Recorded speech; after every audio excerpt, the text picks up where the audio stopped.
For those of you who may not be aware, I wanted to tell you a little bit about Downtown Cleveland Alliance. We are a nonprofit organization and an entity that's solely dedicated to making downtown Cleveland the region's most compelling place to live, work, play, and visit. We are, by definition, a place-based development organization representing property owners, businesses, residents, and civic partners in downtown Cleveland. For the last 15 years, we've worked holistically to create a pedestrian-friendly environment that attracts additional investment into downtown, and making downtown a place where residents and office workers can walk to meet their daily needs, and where local retailers and restaurants animate the streets and cater to residents, office workers, and visitors. We work closely with our neighborhood-based partners to support restaurants and the business community. Through the last couple of months, we've worked on initiatives like Shop Saturdays, CLE, Takeout Tuesday, and the Carryout Crawl to support the downtown business community in small local businesses specifically. One of our flagship programs is our Clean and Safe Ambassador Program, and our ambassadors have remained out on the job providing essential functions to help keep downtown clean and safe for workers and residents during the pandemic.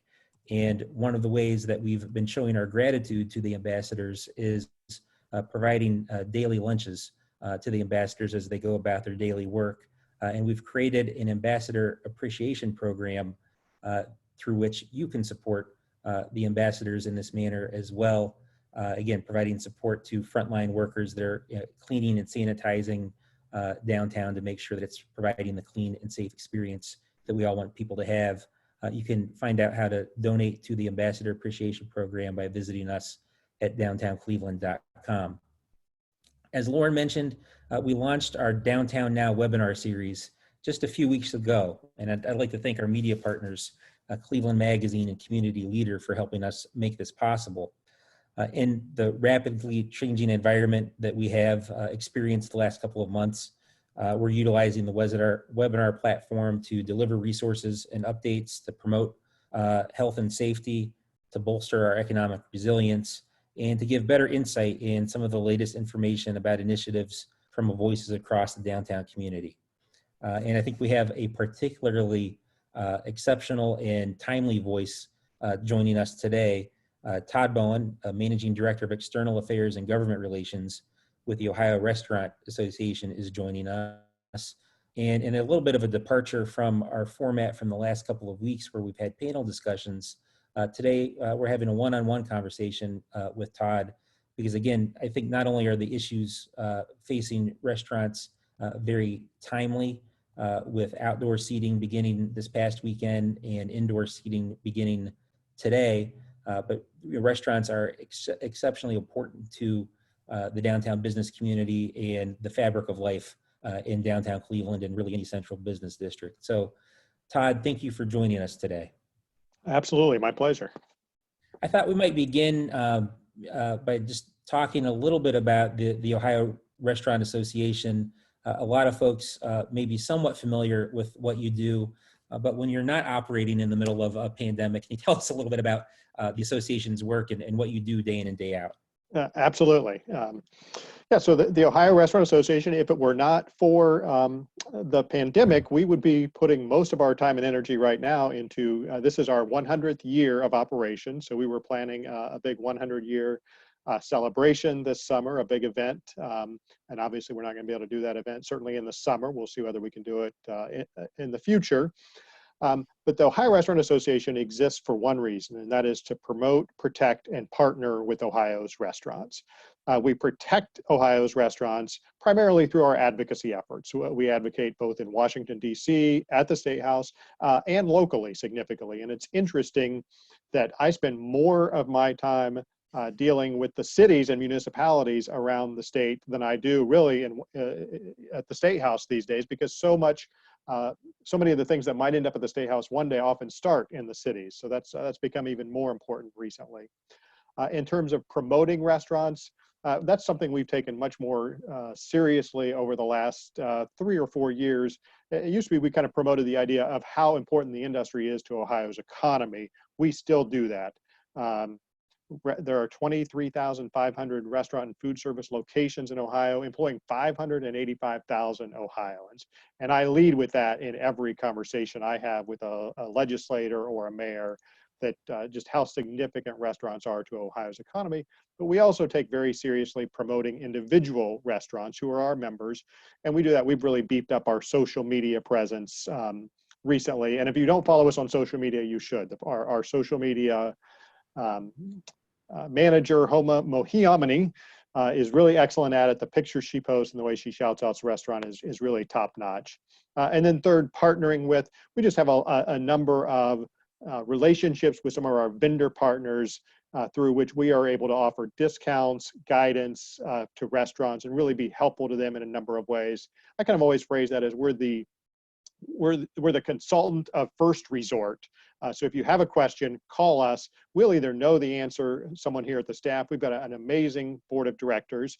And I think many of you, being downtown Clevelanders, would know our chairman, Sam Lindsley, who at the moment is in Medina with Senate President Larry Obhoff, promoting that restaurants are open, they're safe, and people should go out and enjoy them. And I just heard from him that they're getting some great media as they're doing that. So that's the ORA in a nutshell. Well, I'm glad to hear that Sam is having a good visit with the Senate President, and I appreciate that background as well. Before we get to the current moment and where we are, I wonder if we could turn the clock back a little bit to just over 2 months ago, and ask you, Todd, to talk a little bit about when the association first began to realize that something really dramatic and different was happening to the restaurant industry, and how did what steps did the association take early on as it started to confront this? Sure, I appreciate that question, and it's really looking back at it, a fascinating story. We were actually in Washington, D.C. for our annual fly-in, where we go and advocate with members of Congress for policies that matter to restaurants. And we were having great visits, and we were talking about things like fixing the qualified investment premium and minimum wage bills and things like that. And then one of our members who is has a lot of restaurants in downtown Columbus near the convention center started getting texts saying, hey, we hear the Arnold Expo might be shut down. And it was just hearing that, we were like, there's no way that could happen. That's crazy. And it was happening very much in real time. And they were actually on the phone with the mayor. And looking back now, that was really the beginning of everything that's happened since then. Has really been just a development of that was canceled. And then the governor and the mayors around the state have kind of taken the next logical steps to kind of hopefully flatten the curve of the coronavirus epidemic, which I think we've done a great job of. And that's why we're now in the position to be able to reopen. But certainly at the Ohio Restaurant Association, we knew immediately that everything was going to be all about what can we do to help restaurants survive this. And so that's both at the federal level, trying to advocate for some relief that would help restaurants. At the state level, some immediate things that they were able to do. For instance, you take unemployment. They very quickly opened unemployment up, and then a very important thing that certainly all business owners were kind of mutualizing those claims across the entire state, so that those would not count against individual folks who had to lay people off. And we just immediately started advocating for those, and then kind of helped restaurants during that initial time of what does this all mean. We started putting out a daily memo, which if you don't, you should go check out our website and follow up for our daily memo. We're very committed to getting timely information that matters specifically to restaurant owners. There's a lot of information out there. It's hard to wade through it all, but you can kind of know that when you read through this, it's specifically for restaurant owners and operators. And then we had to fight really hard at the beginning of this for carry out and drive through to be allowed. I think initially the governor's instincts were not to allow that, but we convinced him that not only was that important for the restaurants, but that was important to continuing to feed Ohio. I don't know that everyone would know this, but 51% of the U.S. food dollar now comes through restaurants. And that's a stark shift from where that was even a couple of years ago. And so a lot of people get their food in restaurants. So to be able to continue to get that at drive-through and delivery, and that's especially true for kind of those first responders, the police and fire and the healthcare workers, that's really where they have gotten fed. And the other thing I'll say about the restaurants is a lot of them have stepped up and even while they were hurting, done some amazing things for kind of those first responders. And then recently, we've really pivoted to helping restaurants get ready to reopen. We advocated very strongly with the governor that restaurants needed to be given a date. It needed to be a date in May, but we had to have some lead time, and they did listen to that. They put together a great restaurant advisory group of owners and operators from all over the state, and that reflected kind of every size, scope, and sector of restaurants. And they came up with some great recommendations. And in Ohio, compared to a lot of the other states, the recommendations that they came up with for operating, which, certainly restaurateurs, some of them are a challenge to adhere to, but they are much less so. And you can clearly tell that a restaurateur was in the room compared to some of the other states. So for instance, in most states, a guideline of you can operate at 25, 33, or 50% of your capacity was the rule. In Ohio, we said every restaurant is different. You have to maintain these 6-foot social distancing through either physical barriers or separating your tables. But then you figure out what your capacity is. And then today we've been out visiting restaurants. So Sam's been in Medina. Our CEO John Barker's been all over Columbus, and I'm heading up to Mansfield in that area later today. So we're very excited that today is opening day. You usually think about that in terms of baseball and the Indians, but this is just as exciting for us. Well, congratulations on all the hard work that is really paying off now for the restaurant industry, beginning with last weekend and today. And I appreciate the context of how we got to where we are. And I'd like to talk about this current moment a little bit. As we're going to talk a little bit about some of the early experiences, but before we do, maybe talk a little bit about as folks go out to restaurants and maybe for the first time in a couple of months, if you could talk about some of the things that they can expect to see that will be different to help keep everybody safe and healthy. And I guess as part of that, I'd also ask you to comment on what the association's message is to folks who are coming out to patronize restaurants. If you have a message for customers about making sure they're doing their part to keep restaurant workers and their fellow patrons healthy and safe.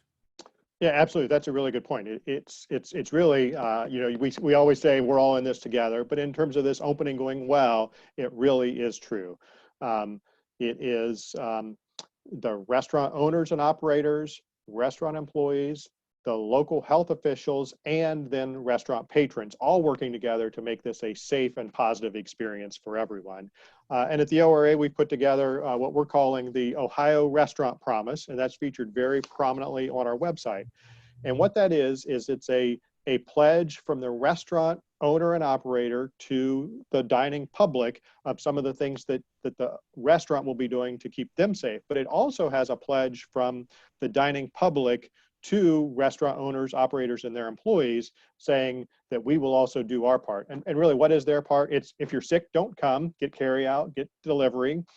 And then secondly, kind of willingly and gladly follow the guidelines that are in place for you. And then from the restaurant perspective, the things that if you're going to a restaurant that you might expect to see that you wouldn't have previously, social distancing is number one, and that both starts when you come into line. Most restaurants will do a good job of having kind of signage of where you can stand when you wait in line. And then the tables will be either spaced so that groups can be 6 feet apart, or a lot of restaurants are getting very creative and they've been allowed to install kind of barriers between booths so that they're able to maybe get a little bit more of their capacity. So you might see those barriers. Restaurants have always been good about cleaning and hygiene because they always have to meet the food safety code, but that will be even more elevated and especially kind of more evident in front of house. That's something that is really, back of house has always been on top of that, but at front of house, that'll be even more evident than it would be Otherwise, there'll be hand sanitizer available. So those are the main things that'll be noticeably, visibly different. Well, it's probably a good segue now that people are beginning to experience some of those differences. Let's talk a little bit about spring training, if you will. If today's opening day, I guess this past weekend may be characterized as spring training for restaurants. We had outdoor cafes able to open up across the state. Could you tell us a little bit about, from a kind of a statewide perspective, what you saw, some of the things that worked and didn't work, and how things may have changed over the course of the week? Yeah, absolutely. That's I do think that's an apt description, that was spring training, and overall it went remarkably well. Looking ahead at the forecast, it looked like it was going to be a crappy weekend, but it turned out to be pretty nice. And all of the folks that we talked to thought it went well for them. People did come out. People were respectful to the employees and the owners and operators. And then, certainly we all watched the media and the social media, and we do know that there was a lot of attention on a few places where the crowds maybe got away from the owners and operators a little bit. So we certainly we saw that as well, and we were on the phone with those owners and operators. In fact, we were on a call with one, and then the governor called us while we were in the middle of that call. And really what we wanted to do from there was to make sure that the governor understood that restaurant and bar owners and operators are committed to getting this right, that there is going to be a learning curve, but that we would very much be helping them with that learning curve. And I think the number one thing from some of the owners and operators that might have had some issues that you could learn is it was in the order, this idea that guests should be seated when consuming food and alcohol, but it was not like number one. And I think we've all kind of gotten here now that is a number one thing to emphasize.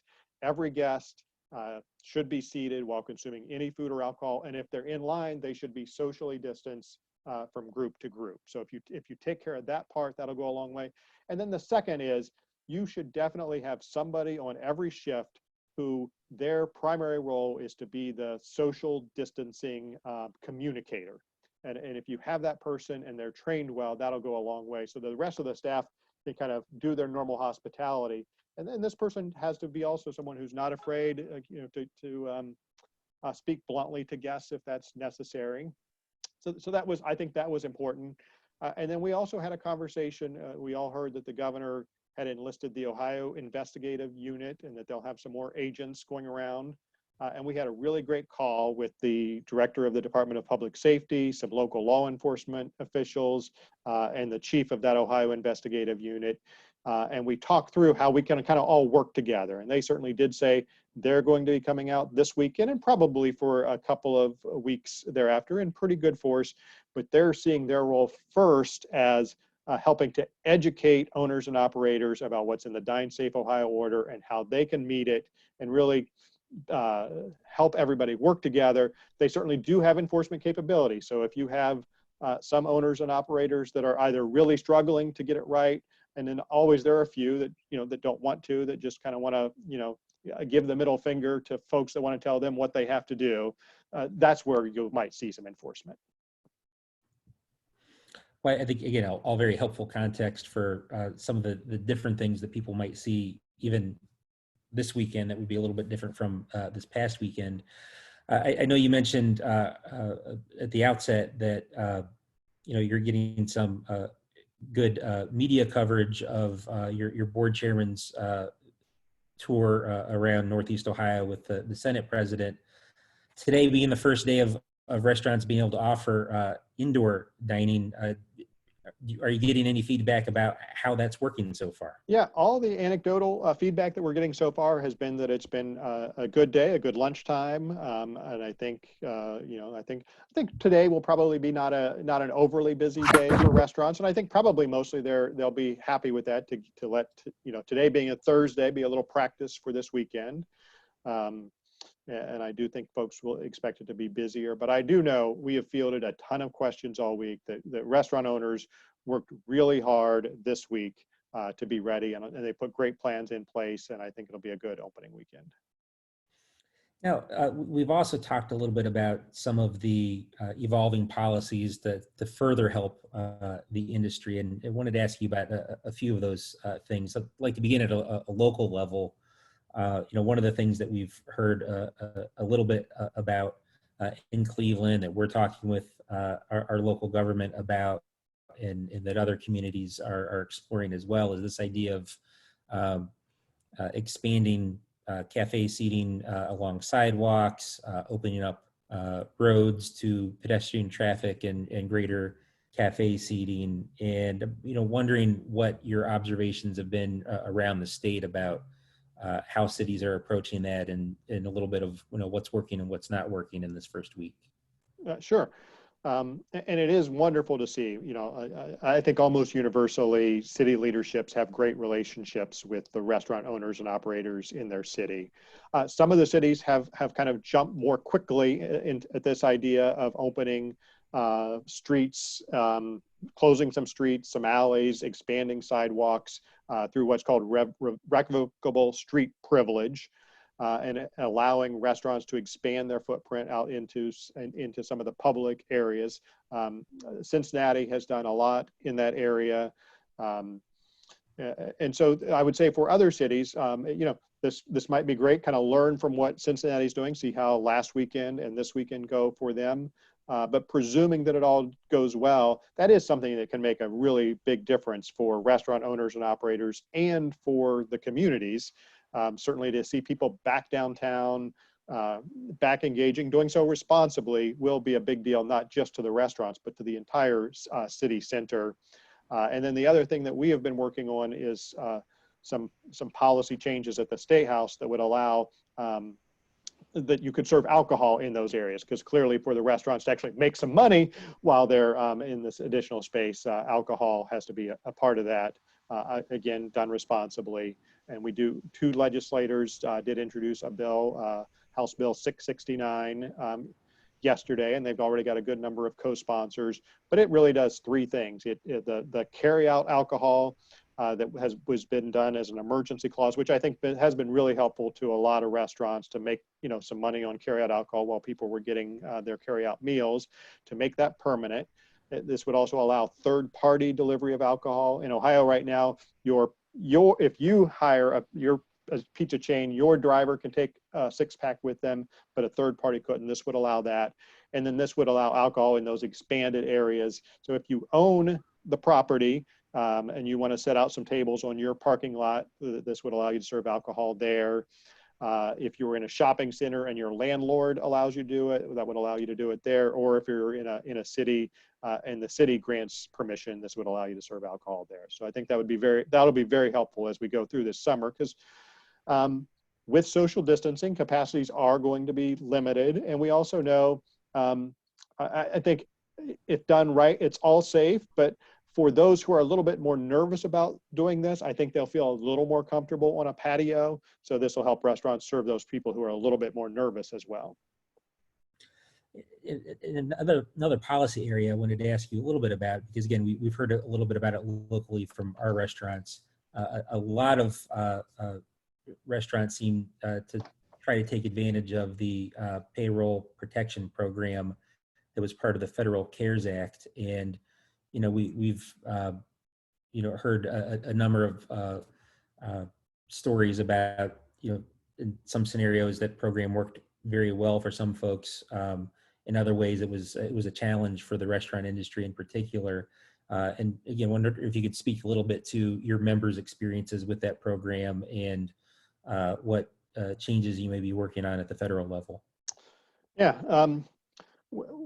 Number one, certainly we did appreciate members of Congress, and our Ohio members of Congress has been very responsive of understanding that businesses were going to struggle through this coronavirus pandemic, and setting up a program to allow them to get some money, and making that not just a loan, but having a forgiveness component to that. But I think when this all started and when they were passing this legislation, I think most folks around the country thought of coronavirus as kind of March and April issue and not a long-term issue. So it did kind of make sense when they passed it that it had that 8-week time frame, that it was aimed at kind of temporarily keeping your people on as you kind of had a little lull, and then we started to gear back up. But we all know now that this has been much longer than that. And I think that's why we've been advocating for some changes to it. And really, we've been advocating for changes in a couple of key areas. One, the amount forgiven is based on what you spend in an 8-week time period, and that starts the day you get your loan. So for most restaurants, they're either not open or they're operating at a very minimal capacity even as that clock starts to run. So we've advocated for extending that time frame from 8 weeks to say 24 weeks, and that would much more accurately reflect what restaurants are up against.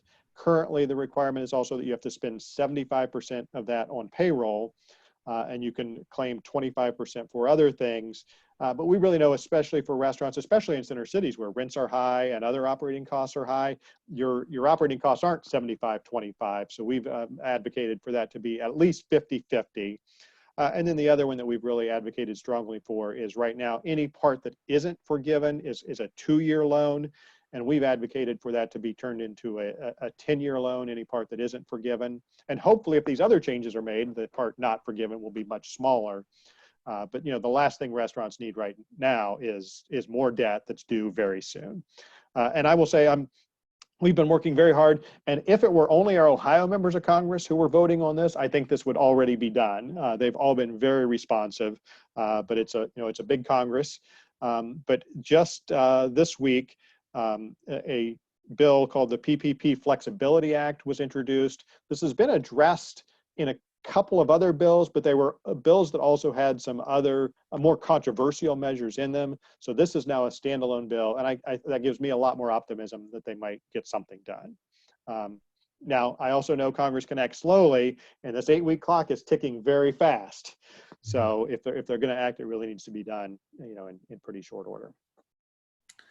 Well, if the Northeast Ohio and the Ohio delegation sound like they're pretty supportive of it, is there anything that you're urging partners like Downtown Cleveland Alliance and some other business and economic development organizations to do in order to help your advocacy efforts in Congress?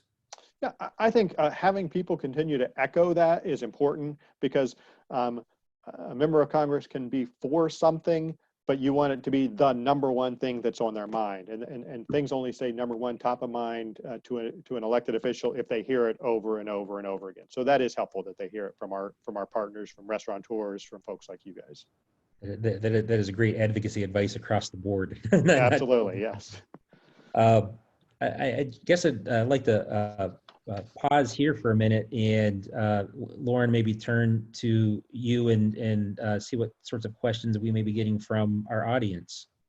Yes, lots and lots of questions. So first one that I'll bring up is, do you think restaurants will continue to use their parking lots / outdoor spaces as additional seating permanently, or will this be a temporary measure? That's a good question. Obviously, part of that will depend on how does it go. And unfortunately in Ohio, and especially in Northeast Ohio, summer doesn't feel long enough. So, that will be something that it will have a natural end to it at the end of the season. And then it'll be interesting to see if restaurants want to bring it back next year. We know before this was coronavirus hit and we were in this pandemic, restaurants, probably the number one thing I heard was, I can't get enough workers for the capacity and the crowd that I already have.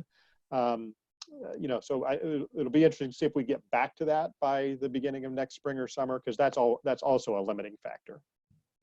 All right. If I could follow up on that, Todd, we have heard some questions locally, and I guess some feedback from restaurants about workforce.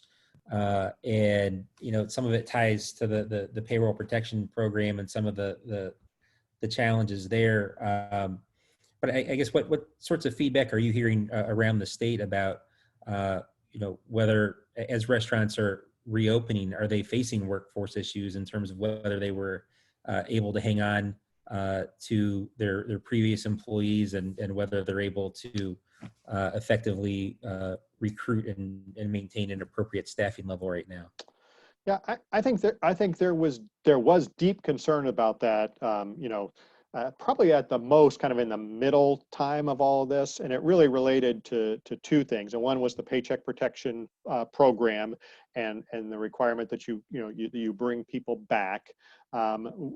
One change that Treasury and SBA were able to do just through their guidance and didn't have to be done legislatively is kind of make it clear that it does not have to be the same people. It's just that same payroll level. So that alleviated some concerns. And then second, obviously, we all appreciate that the federal government put some additional money into unemployment, but that also makes you as an owner or operator a little bit nervous about, will my people want to come off of unemployment and come back? And the advice we gave owners and operators is make sure that even while you're in the middle of this, that you are treating your furloughed and laid off restaurant staff as the family and community they have always been, and kind of gently remind them that unemployment's for a season. You want your job and us to be successful in the long term. And I think most owners and operators did that, and that has made a big difference as they've been open. Most are finding that their employees are eager to come back. There are always some exceptions, and we also know that not all restaurants, and maybe less in a downtown area like yours, but there are a lot of diners and other places that have some older employees who might be a little bit more vulnerable, and you do also have to take that into account as well. But in general, I think restaurants have been felt good and felt like it went maybe a little bit better than they thought it might with bringing folks back. And also, there's not everybody, they don't need to bring everybody back all at once, because certainly with diminished capacity, they just don't need quite as many employees. But I think we're kind of getting a feeling amongst people here in Ohio that we're ready to come back, ready to get back to to normal, a new normal, but get back to normal. And I think that employees are feeling the same way. Well, I'm glad to hear that maybe it's going a little bit better than a lot of folks have expected. Yeah. We could use good news like that. Lauren, continuing on with the audience questions, what else do you have? We have a few from Facebook, so thank you to all that are watching on Facebook. One particular question is, what are your base concerns over the next few weeks? What about long term? I think in the short term, it's that these next couple of weekends go well. We're going to have, I think, some nice days this weekend. It's Memorial Weekend. We do want to make sure that the governor continues to feel like this is going well, and that Ohioans are taking it seriously, and that restaurant owners and operators are taking it seriously. So that's a concern. I think I believe they will, but obviously that's a little bit of a concern. And then the second concern is, that the dining public come back, feel comfortable, and then want to come back the second time. I think a lot of them will venture out the first time just because it's new, but then whether they come back again will feel like, how did that experience go? Did they feel like the restaurant was taking seriously all of the things that are necessary to be in place? If those are done well, not only will they come back, but they will tell their friends and family, hey, restaurants are doing this well, this restaurant in particular. So you want to be one of those restaurants doing that. In the long term, restaurants are a very thin margin business. So not having had, it's going to be 2.5 months minimally of no revenue or very minimal revenue. And then that'll ramp back up slowly. But the expenses will ramp up more quickly. A lot of restaurants have been able to keep the expenses low during this time, just that they're able to adjust and make this year work, and then begin to, I think we were really in the golden age of restaurants here in Ohio before this happened, that we can get back to that level again. And we know some restaurants, unfortunately, aren't going to make it.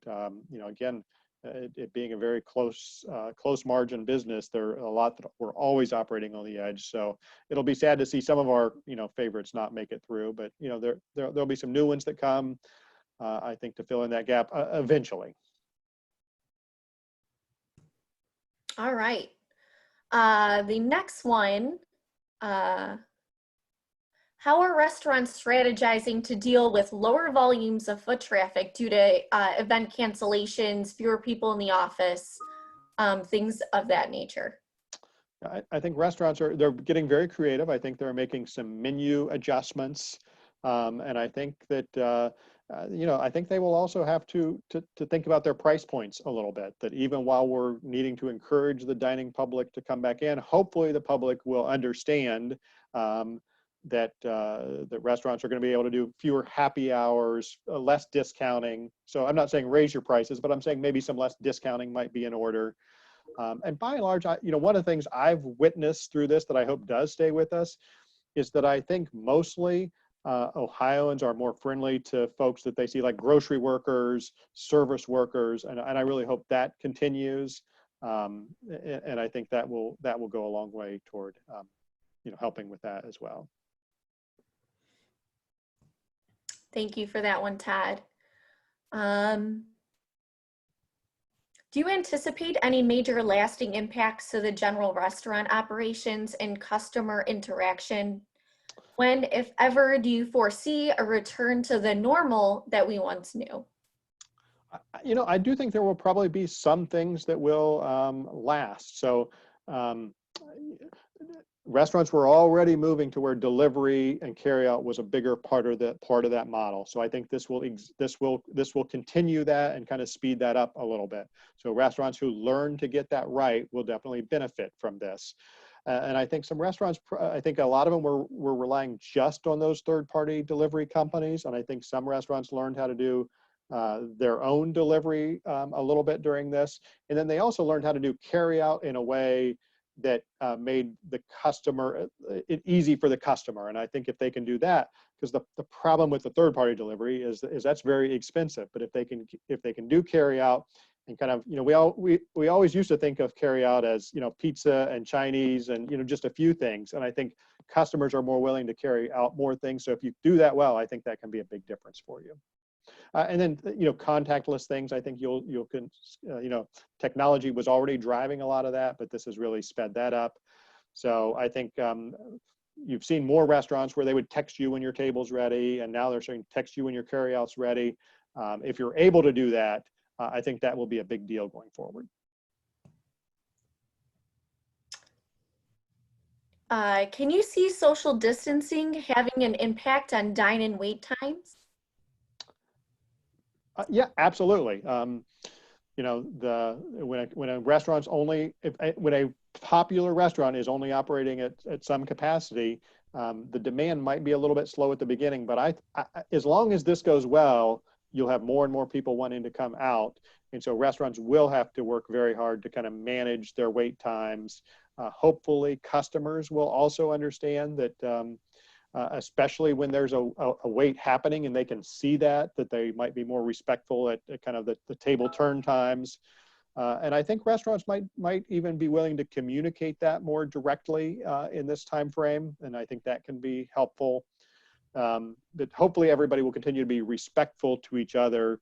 And I think the technology, again, like being able to text that, if I'm going into a restaurant and I have to wait, but I know that I can do some other things and they'll text me, it wouldn't really matter to me what the wait time is. It's just when you're sitting there and you're feeling captive, that's when people get a little more put out about it. One more thing I wanted to ask you about is, we touched on this a little bit, but I wanted to ask you to expound on it. You mentioned last weekend everything across the board for the most part went very well, but there's always a handful of situation that's really grab the headlines, and that's what people read about and experience, and that forms, and it helps people form an opinion about what must generally be going on. What are some things that the association is doing to combat some of the negative attention, and by the same token, what are some things that organizations like ours can do to help support those efforts? Yeah. For us, really, because we're aiming our conversations at multiple audiences. And one of our audiences that we were communicating with on kind of Saturday, Sunday, Monday was the governor and elected officials. And our message there was, we're taking it seriously and we're working hard to make sure that restaurant owners and operators are taking this seriously. Another audience clearly is the owners and operators to say that while you know, the governor and others are excited to be able to allow this reopening to happen, they are also nervous about the spread getting worse, and that they do have enforcement capabilities. So take that seriously. So here are some tools to help you use this week to be ready for next week. And then clearly to the dining public, which is another audience, saying, you know, restaurant owners and operators are doing this really well. So we certainly kind of pivoted, and starting on Tuesday, really kind of tried to fill our social media, our daily memo, et cetera, with those stories of the 98% of how excellently it was going. And I think that's our hope and goal, is that we get to do that all weekend long. Well, I appreciate that, and Lauren, among other things, runs our social media at DCA, so I'm sure she and we will be following suit and trying to augment some of those efforts. Yeah. Thank you, Michael. We sure have been sharing their information for the upcoming weekend, so it's very helpful. Yeah, echoing that really is important, and I think a good weekend this weekend will go a long way toward helping everybody feel good about how this is going to go for the rest of the summer, and that really is important. And you know, the other thing that I want to make sure is that you know, on social media and in the media, some of the folks that struggled kind of get called, you know, bad actors, irresponsible, etc. Mostly, even those where you saw some issues, were people trying to do it right, and just there's a learning curve. You know, if you think about this, these final orders came out. You know, there was a little, you know, maybe a week's lead time, but then there were even some tweaks right up until the last minute. So it's remarkable how quickly restaurant owners and operators have done this and how well they have done. But there will be a little, you know, there's a learning curve. All right. We will take another question. Is there any concern with the fees and commissions that third-party delivery companies charge, or are they at appropriate levels right now? Absolutely, that is a concern of restaurant owners and operators. It can be as high as 30% that they charge to restaurants, and there is some negotiating ability, but obviously the bigger companies have the better ability to negotiate.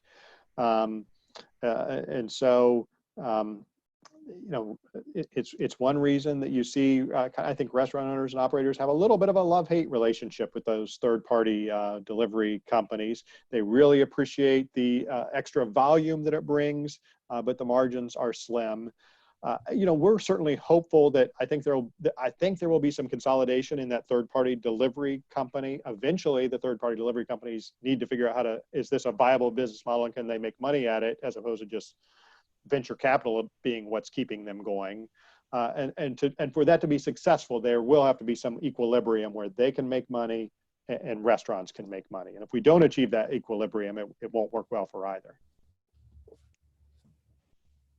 All right, thanks for answering that one. If restaurants choose to remain closed, what will happen to the overall restaurant market? Yeah, it is interesting because you know, we do a weekly survey of our membership in the Ohio restaurant community, and we asked that question of how many we're going to open for patio weekend, how many we're going to open this weekend, and 54% of those who responded to us said they plan to open their dining rooms by today. Additional 28% said they plan to open them, maybe not today, but in the very near future. But then there was another 19% who said they were going to take a little bit of a wait and see approach to it. And I think for some of them, that's for two reasons. One is they were just still trying to figure out how the margin's going to work for them to operate under the social distancing guidelines. And then you still have, you know, some folks who either because of their personal experience, their feelings about it, are a little bit more nervous than others. And one place I'll give the restaurant community kudos is that they've all been respectful to each other. Those that were ready and anxious and ready to go today, and those that are taking a wait and see approach, they've all talked very nicely to each other on social media. I won't necessarily say that about the general public, but restaurants have been really gracious about that. We know our downtown family is, you know, very closely connected with our restaurants, so can agree with that. Another question is, I know in Florida, some restaurants are adding a COVID-19 surcharge. What do you hear about that? I have not heard that talked about nearly as much here in Ohio.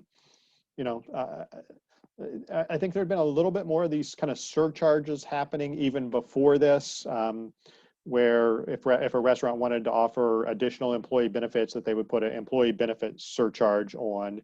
That has not happened nearly as much here in Ohio as it has in kind of some of the East Coast, West Coast cities. I think mostly in Ohio, operators want to have the price on the menu reflect the way that they can kind of take care of all of the things that a restaurant needs to do to operate. So there could be some exceptions, but I don't think that'll be widespread here in Ohio. Probably have time, Lauren, for one or two more questions. Okay. Let's see, ones we did not answer yet. What advice are you giving owners and operators to avoid crowds, getting away from them, or not sufficiently adhering to regulations? I would say number one, have your plan, have it written down, because you know, so often you think, oh, I've got a good plan, I know how this is going to go. But if you take the time to write it down, you'll see the holes in it. And also, if you have it written down when your health inspector asks to see it, you know, that'll be very easy to show it to them. Number two, train your staff. Make sure that it isn't just you who understands how this plan is going to go, but train your staff, have meetings, let them voice their opinion, make sure that they all buy in and they all understand what should be happening this weekend. And then number three, I think I mentioned this before, but I would really reemphasize this one more time. Have somebody on each shift who that's their role in that shift is to kind of be the leader on that. And also, if you feel like it's getting away from you, if you're the one to call law enforcement, I think that'll go a lot better for you than if somebody else is. Because you know, sometimes you know, you might need a helping hand, but them knowing that you're working hard about it will go a long way. Hopefully, it wouldn't come to that, but that would be a good advice if it is getting close to that. All right, the last question we will take is, how many restaurants have committed to the Ohio Restaurant Promise Pledge? Have you noticed any geographic trends among those who have? I really haven't seen a geographic trend. It's been pretty across the board. We've had several hundred restaurants who have, because we've got any restaurant can print it out and utilize it and put it up. You know, we're encouraging them to post it. And I think an awful lot of them, we don't even know whether they're doing it until we go into their restaurant and we see it. But we've had a good number, you know, tell us that they are, and it's been pretty spread across the state. So, and we're going to continue to keep that, you know, we are a membership organization, so we greatly appreciate our restaurant members, but we've certainly taken the approach, especially during this time, that we are helping the entire industry make it through, because if the industry isn't there in the long term, you know, that's not good for any of us. Well, before we close it out, Todd, I'd like to just give you the opportunity, you know, as we head into a big weekend with indoor seating, outdoor seating, a holiday weekend, some nice weather. What's your closing argument to restaurants and the general public? Yeah, number one, I just want to thank Downtown Cleveland Alliance for having me on. Lauren, you and Michael for this opportunity. I certainly enjoyed it. I am looking forward to getting out to a restaurant, maybe happy hour right after we get off this call, and then dinner later. You know, so what I would say to restaurant owners and operators is the Ohio Restaurant Association is there for you. We've got a lot of great resources on our website, and myself and our CEO and our food safety expert have our emails, and in my case, my cell phone on our daily memo. So, you know, if you have questions, reach out to us. That's what we're there for. And also work very closely with your local health department. I cannot tell you how important that is to have that good relationship with you know, your local county or your city's health department. We've had great interactions with them. They want to see this go well also. So have that relationship. And then to the general public, I would say, come out to restaurants, enjoy yourself, be respectful of both the other patrons. Everybody has kind of a different opinion about wearing masks or, all of that sort of thing. Keep your personal opinion when you're out, kind of your personal opinion. So go out, look to enjoy it, but do so respectfully of everyone else. And if we all do that, I think we'll have a great opening weekend. And I think that will lead to a really great summer for Ohio's restaurants, Ohio's downtowns, and our entire state. Well, I think that's a good advice and an excellent note to close on. Todd, really appreciate your time today at what I know is an exceptionally busy time period for you, given everything that's going on. So thank you for making yourself available and your words and insights today. Really appreciate it. I also want to thank Lauren for your help and participation today, and all the staff at Downtown Cleveland Alliance that helped make the webinar possible. And to you, the viewing and listening audience, thanks for sharing a little bit of your time this afternoon with us. We look forward to seeing you downtown, and look forward to seeing you in our restaurants this weekend and throughout the summer. And our pledge to you is that as